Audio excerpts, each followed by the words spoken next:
এদিকে টাঙ্গাইলের মির্জাপুরে বাস ও পল্লী বিদ্যুতের খুঁটি বোঝাই ট্রাকের সাথে ধাক্কায় নিহত হয়েছেন 2 জন। ঘটনাস্থলে গিয়ে জানা গেছে, রংপুরের ডিমলা থেকে ঢাকার উদ্দেশ্যে ছেড়ে আসা অনিতা গ্রুপের বাস টাঙ্গাইলের মির্জাপুরের গুড়াই মিলগেট নামক এলাকায় পৌঁছালে বিদ্যুতের খুঁটি বোঝাই ট্রাকের সাথে ধাক্কা লেগে ঘটনাস্থলে বাসের সুপারভাইজার সহ এক মহিলা যাত্রী নিহত হন। আহত হন আরও 2 জন। আহতদের উদ্ধার করে কুমুদিনী হাসপাতালে চিকিৎসার জন্য পাঠানো হয়েছে।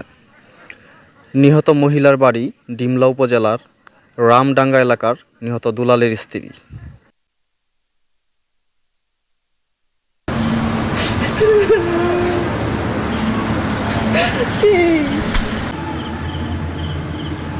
নীলফামারীর ডিমলা থেকে আনিতা পরিবহন বাস ঢাকার উদ্দেশ্যে রওনা করে সন্ধ্যা 7:30 সময় মির্জাপুর মিলগেটে সামনে সকাল 4:30 সময় পৌঁছে পল্লী বিদ্যুতের খুঁটি বোঝাই ট্রাকের সাথে ধাক্কা লেগে 2 জন আহত হয়। ঘটনাস্থলে মারা যায়।